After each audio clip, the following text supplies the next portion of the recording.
Live and on demand from the WNY News Now studios in downtown Jamestown. This is WNY News Now. And thanks so much for joining us for WNY News Now on this Thursday. I'm Justin Gould. And I'm Matt Hummel. Happening now, a trio from Jamestown are facing charges following a vehicle pursuit in Pennsylvania this week. Plus, officials announced new tools to track opioid overdose deaths. But first, a check of our forecast. Chief Forecaster Dakota Hunter is very busy in the First Defense Weather Center. Hey, Dakota. Hey, Jay and Matt, and it's been a very busy morning in the weather office this morning. Let's get right into our First Defense Doppler is nice and dry for the afternoon, and it's going to remain that way through the afternoon. Now, the National Weather Service has been very busy bees today, issuing watches and warnings. So we have a dense fog advisory for the entire southern tier until 3 o'clock this afternoon. This is because we have some fog across the area, and so that could obviously kind of be an issue if you're driving out there. But we also do have a high wind warning that is in effect for Chautauqua County and areas northward, and a wind advisory for basically areas eastward. The winds really kick up tonight and then really kick up tomorrow. We're talking wind gusts 50 to 60 miles per hour. And then on top of all this, they've also reissued the aerial flood watch for all of western New York because with those gusty winds, plus with the heavy rainfall, definitely could be possible we could add some more ice jams into this and some more flooding from heavy rain. So a lot going on. There's a lot on the table with this forecast. Temperatures will be into the 50s today. That's the good news, last day of this. And then it really turns sharply colder. We'll talk about all of this and we'll time it all out with the 7-day forecast in just a couple of minutes, Jay, Matt. All right, Dakota, looking forward to it, sir. Thank you. Our top story, Pennsylvania State Police say 3 Jamestown residents and a Sagertown, PA resident were facing charges following a vehicle chase that lasted several miles early Thursday morning of last week.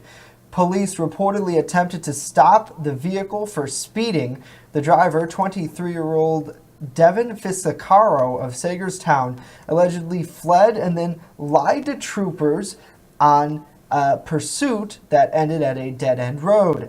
Now, once the 4 were arrested, police reportedly seized merchandise from the vehicle that were stolen from a nearby Walmart.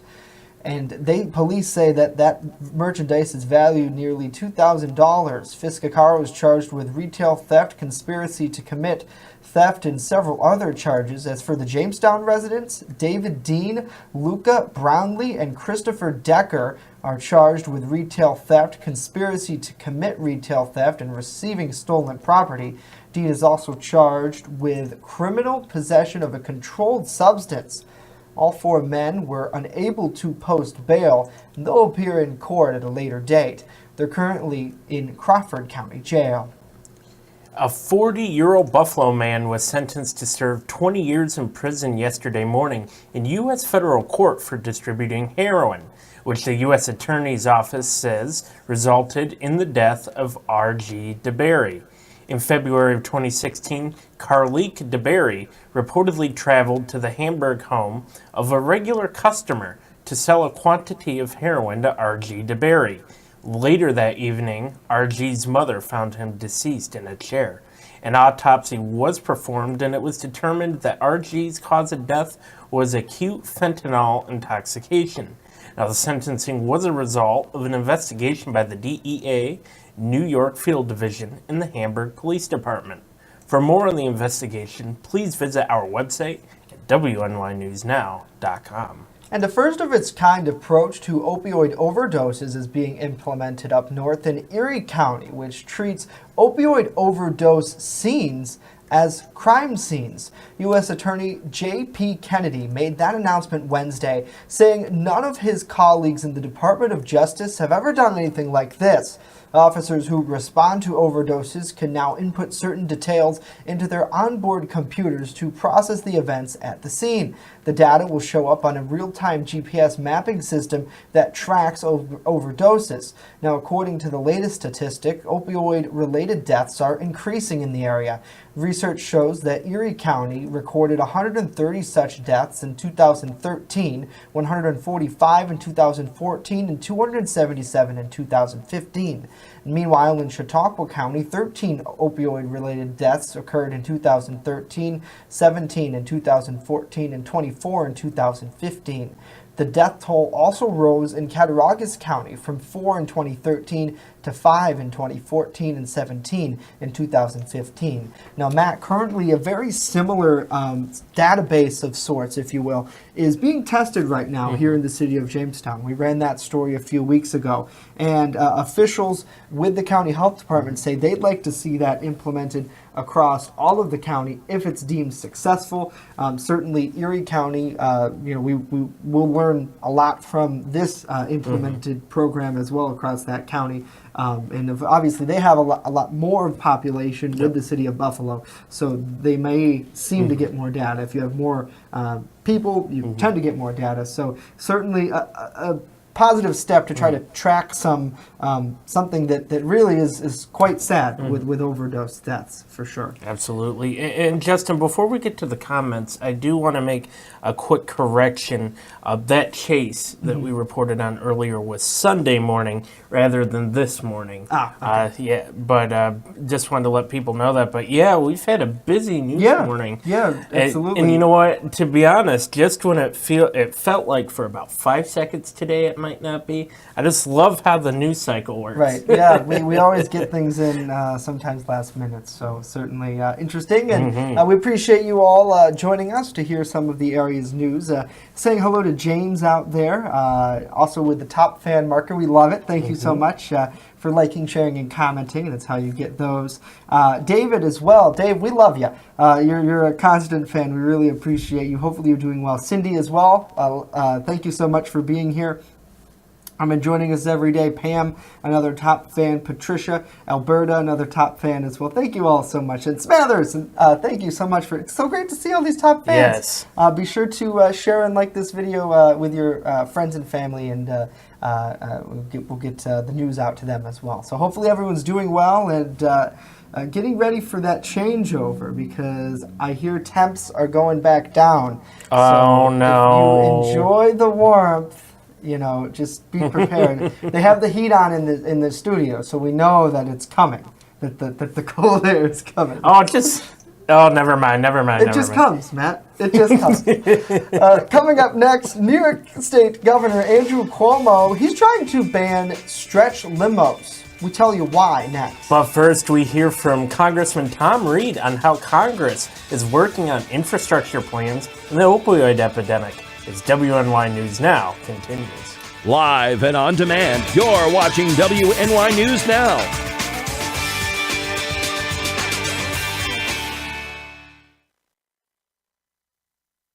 EagleZip.com is your local one-stop shop for all of your home and business computer needs. Located on Fluvan Avenue Extension, just outside of Jamestown, EagleZip.com sells and services all brands of desktops and laptops, as well as servers and network equipment for your business. All new computer sales include transferring your data from your old computer plus a 2-year warranty. Call EagleZip.com today. Stop by EagleZip.com today and let us make computers easy for you. You're watching WNY News Now, your source for breaking news. Congressman Tom Reed is speaking out after critics of President Trump's State of the Union have said that Trump failed to address the opioid epidemic and infrastructure problems during his speech. During a teleconference with reporters yesterday, Reed says that, especially with the opioid epidemic, the federal government has already passed a series of legislation to combat the epidemic. We've already made great strides in regards to bipartisan legislation that's been signed into law. We've seen those resources and prioritization of funds on top of the people and the facilities and programs that have been extended there start to see success and bear fruit. When it comes to infrastructure, I think there's huge opportunity for common ground. Huge opportunity as everyone recognizes the problem. Everybody wants to fix the problem. And I think there's an appetite here in Washington to do this. And this could be one of those areas that we start changing the culture and working together to come up with a solution. Now, Reed says that the Problem Solvers Caucus has served as an instrumental tool in addressing the opioid epidemic. Reed also talked to us about whether or not he felt that another partial government shutdown is looming and whether Congress would be able to find common ground.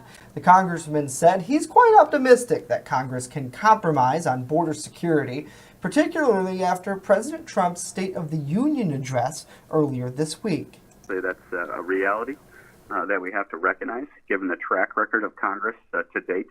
But I'm very hopeful. Even last night, as the conversation was had about border security, what was articulated in regards to the president's position is not extreme, is not immoral. What he's talking about and what I believe the compromise position should be and would likely be if members were able to just lead and follow the substance of what needs to be done. Now, the current spending bill, it expires on Friday, meaning that if another bill isn't signed into law, the federal government will enter another partial government shutdown.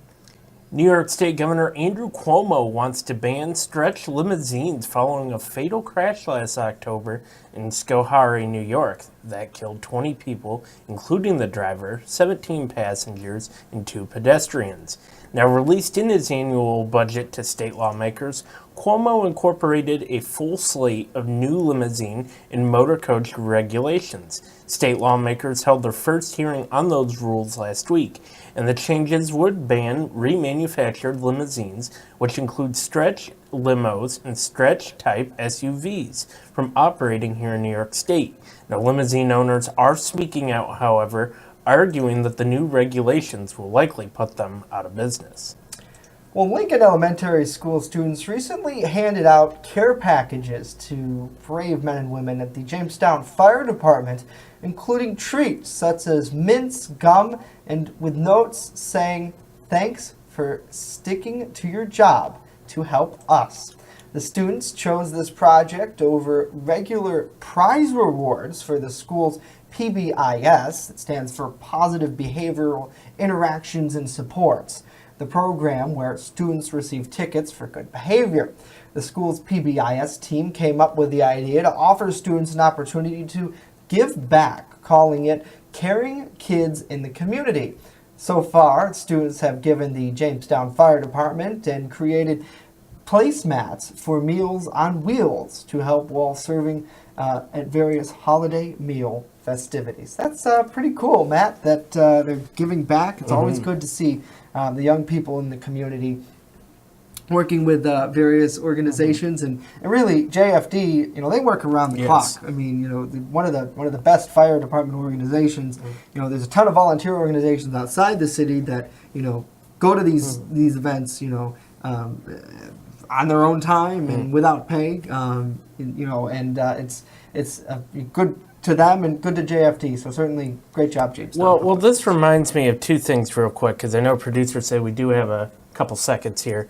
One thing, the other night, I was working on a story that unfortunately didn't pan out. Yeah. But while I was around there, I had a chance to have a conversation for a few minutes with some members of the Jamestown Fire Department. Right. And it was at 9 o'clock at night, and we were just talking about our favorite movies and just life in general and who I was and who they were. Right. So, yeah, they've got a lot of cool people down there that really, really like to give back to the community. Yeah. And it's cool to see the community kind of give back to them in a way, because, I know the firefighters work closely at times with those students, teaching them fire safety at a young age to try to get them not to be afraid of a firefighter. So it's probably nice, to feel that full circle kind of thing, and just everybody come together. It's a really cool atmosphere. Well, it reminds me, and you can find this on WNYNewsNow.com this morning, but I did an interview a few weeks ago with Kirk Mayberry,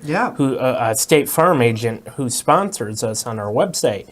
And Kirk and I have known each other for a long time, and he put it best. I mean, it's about giving back to the community. Right, and it really is, and that's what the journalism is about. Is about us telling the stories to folks and highlighting things. So I mean, if anyone ever knows of any event or anything out there that they want us to talk about, send it to us here on Facebook, newsdesk at WNYNewsNow.com if you're watching on the app. So really, really incredible.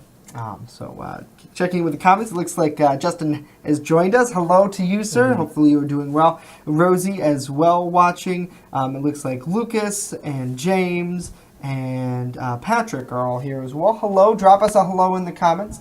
We'd love to talk to you. So coming up next, Norm Rodriguez. He has a look at some local sports action that's happening in the next couple of days. But first, Chief Forecaster Dakota Hunter, he's going to tell us about those lowering temps after this.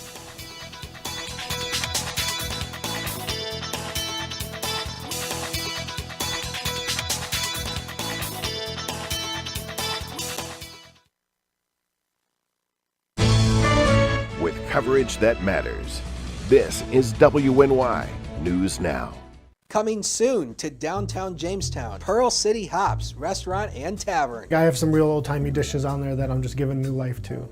Like there's a shepherd's pie on there that's going to have some bison in it, you know, real thick hearty gravy. Then I'm also doing beer flights. We're pairing it with a set of sliders, a set of tacos, and a set of mini rolls. So everything's going to have its own pair, so you can get a taste of a little bit of everything and all the beers. We don't want to be known as the restaurant in the hotel. We want to be known as Pearl City Hops. Invest in your business or cause by letting the marketing gurus at WNY News Now and WNY Media Company grow your business.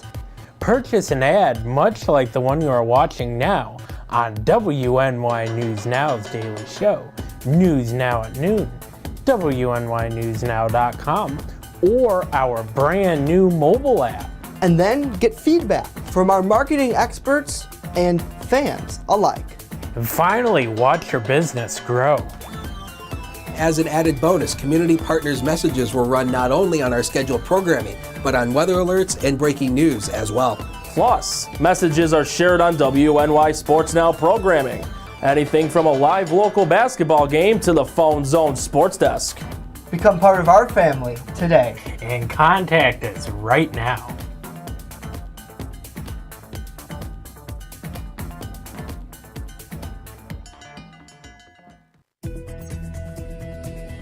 First Defense Weather, the Southern Tier's only live and local weather source. Now, here's Chief Forecaster Dakota Hunter. And welcome back. We've got a lot of weather stuff to talk about here with a very complex setup. So what we have going on right now is all this moisture you see right down here in the Midwest is on its train on its way to Western New York, and it is going to be getting here pretty much tonight, throughout the day tomorrow, and the winds will also come up as well as a cold front moves through. First Defense Doppler is quiet after we had those rain showers yesterday, but more rain is on the way as that system moves our way. Now, we do have some fog out there, as you can see here. Jamestown only a quarter of a mile at the airport officially, half a mile in Olean, 1 1.25 in Dunkirk, and 2.5 there in Erie. So there is some fog out there. That's the reason why that dense fog advisory is in effect until 3 o'clock today for the southern tier. As you can see, it's all those counties shaded in gray. And then we also have this high wind warning for Chautauqua County. That starts at midnight tonight, and it will run until 5 p.m. on Friday. And this is for wind gusts, maybe 60 miles an hour. Greatest chance for that right near the Lake Erie shoreline. And then once you work inland, there's a wind advisory. The winds will still be gusty, but not especially that strong. News Now, Cam, it's a gray and cloudy afternoon. There's some birds flying out there as well. The current temperature, it's 46, south wind is 6 again. There's that low fog out there for you, and the wind chill's down to 43 degrees. So it's another mild day as we have that southern air continuing to pump in. Next big thing is obviously the wind, and it turns much colder throughout the day tomorrow. So rain and thunderstorms tonight, first time I think this year we'll have thunderstorms. Actually, no, I take that back. We actually had some in January. Heavy rain possible tonight, and then the wind will also start to pick up as well. Wind gusts near 60 miles an hour. Again, greatest chance for that near the Lake Erie shoreline. Temperatures fall through the day, and all that rain will transition over to snow. The good news is we are not expecting any severe weather, any organized severe weather. All that is down to our south down there from the Storm Prediction Center, so we're not expecting any severe weather with that. Here we go with Future Scan. Dry for the afternoon. Again, this is our high-res model data. You can see here comes the rain this evening, and then it starts to overspread the region tonight. When you get into these yellows and reds to oranges, that indicates heavier amounts of rainfall. Those are possibly where those thunderstorms are going to be. Widespread rain early tomorrow. Starts to back off for the afternoon hours, but then as the temperatures drop, it also changes over to snow, any moisture that we do have left over. Rainfall accumulations, again, this is part of the reason why the flood watch was reissued, because we're going to be looking at anywhere from over a half an inch to over 1 inch of rainfall tonight through tomorrow. tomorrow. So again, we also have some ice jams that are still occurring as the warmer temperatures have continued to broken up the ice. So we'll keep our eyes on that. Again, these are some of the forecast wind gusts. You can see 54 Dunkirk, 51 Ripley. That's where the strongest winds are going to be tonight going into tomorrow. So the forecast for today, showers and thunderstorms through the overnight. Heavy rain becomes windy as the night goes along with that west-southwest wind up to 30 miles an hour, 26 to 32 miles per hour as well. All right, here come the next 7 days of your life on Earth. Friday is that windy day. Actually, the temperature's all over the place. The official high will be near 50, but by the time you're up and going on Friday, we'll be into the upper 20s and falling. Cold for the weekend, and some more snow showers return for the next week. Sports is next. Don't go away.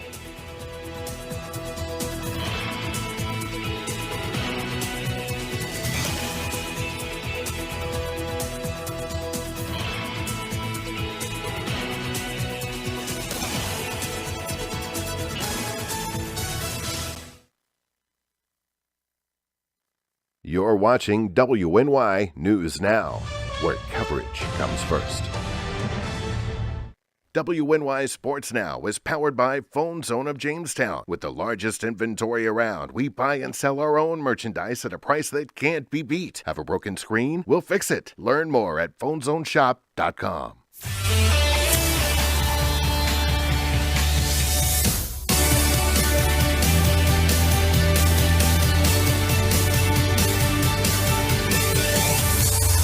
Good afternoon, sports fans, and happy Thursday.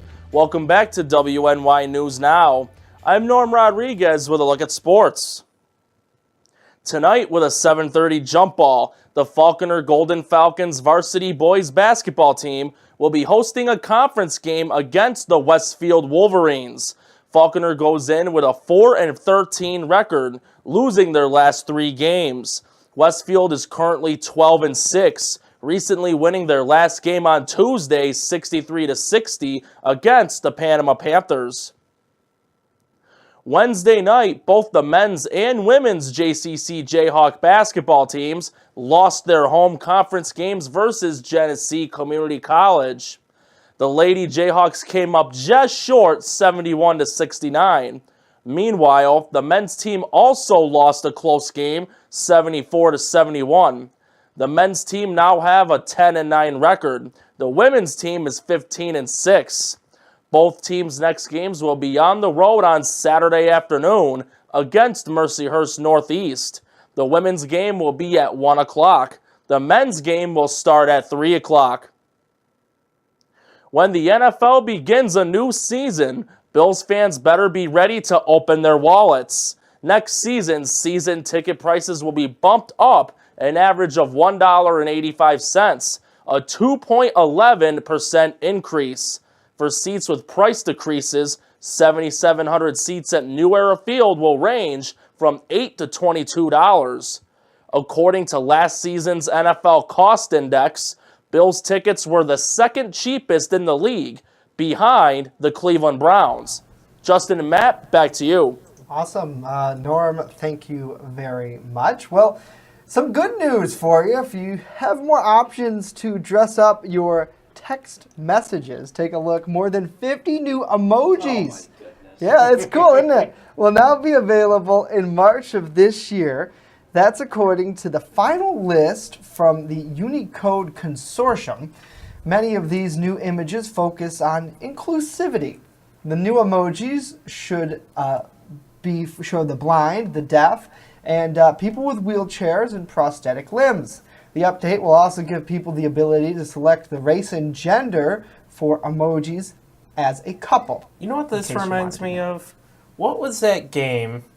Was it called Cool Study Hall Games or something, that website? Yeah, I do remember that. So remember the game that wheelchair or and you would have the guy in the wheelchair and you were trying to like have him flip through an obstacle course. I remember that. It was just like a game online type thing that you could play. I've never heard of it. Yeah. Matt liked playing games in high school. He didn't do any work or anything like that. That's true. And that was the same thing in college, right? Well, I remember we didn't go to the same college. I would assume that you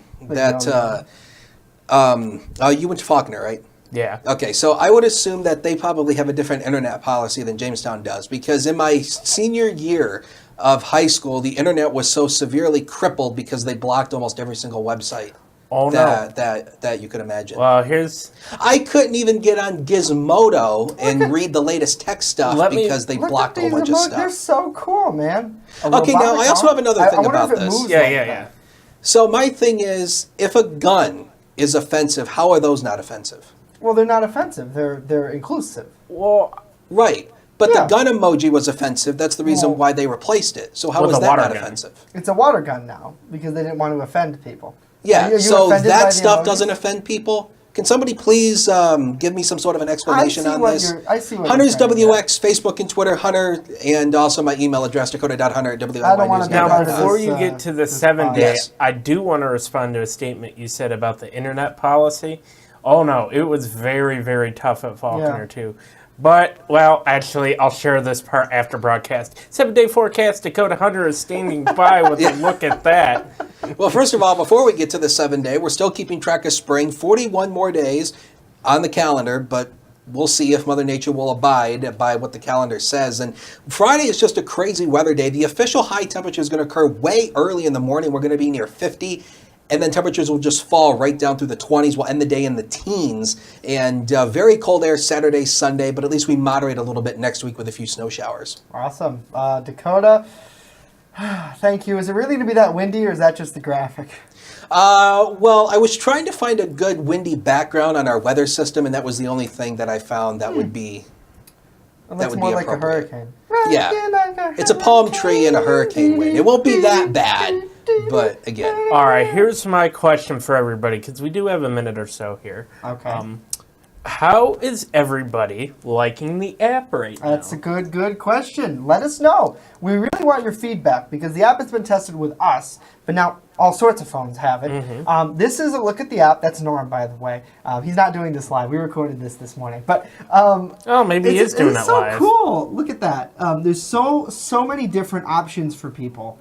On the app. You can watch us live, you can do categories, that's what he's doing right now. So if you haven't downloaded it, download it. It's on the Google Play and the Apple App Store and anywhere really that you get apps. I'm actually watching our broadcast right now on the app and it works great. It sounds great. I have my sound off because if we had that echo it would be a disaster, but I don't know. What do you guys think? Do you like the app? Dakota, you have been with it for a while. Do you like it? Do you think it looks good? This is the live right now. I mean, the app, I think, is really setting us into new territory. And, of course, having the app, it's great. And then, plus, we also have ways of having instant communication with you during times of breaking news or severe weather. So it's really an awesome way. So if you haven't downloaded it, what are you waiting for? Get downloading. Right, get exactly. Copy. You push notifications, all the different stories. It's so cool. And there's so many different things that you can see. I'm gonna open mine. And the other thing too is there's a lot of Pam. Thank you for that feedback. She says it's great. Amy says it's great. Cindy says it looks like typical Florida weather. Yeah. I mean, really, his graphic looked like it was a hurricane, honestly. Well, it's okay. The graphic lies. We're just busted. We're just busted. The graphic lies. What? No, we're just. Am I gonna have to call the cops? I know. Anyway, the app is really cool, and I think that it's kind of the next wave because unfortunately, like Facebook is always changing their stuff. So sometimes people say they can't see us, and it's because Facebook changes their algorithm. So this is another great option for people. So please download it if you are interested in having great local news. And I think the push notifications is probably the really cool thing because we don't send you a million of them a day. You get like 3 to 4 depending on how the news cycle is going. But you can also subscribe to new posts, I believe. So then every time you get a post that goes out. Yeah, I think so. I don't know. See that. I don't know if I would have all the posts. That seems like a lot. Well, it depends. Every post? We post like sometimes 30 stories a day. Well, if you're crazed. That's a lot of notifications. But the news alerts, definitely. We want that. Well, it's support Dakota. I want to know the weather. Yeah. And I think coming soon, too, there's going to be some big weather updates to it also. I know we were talking with Jared Brown. Lovely, awesome guy. Got to give him a big shout out because he did a very good job with it. So. Yeah, a lot of features coming up. Yeah, absolutely. Very excited. Very excited. Well, Thank you, Dakota, for your weather. You're welcome. And thank you guys so much for joining us today. That'll do it. Live look at the HD News Now cam, and gray skies out there. Enjoy the rest of the warmth for today as things are changing. Great, we're going to get you all the copyright. We are back tomorrow. Have a great day.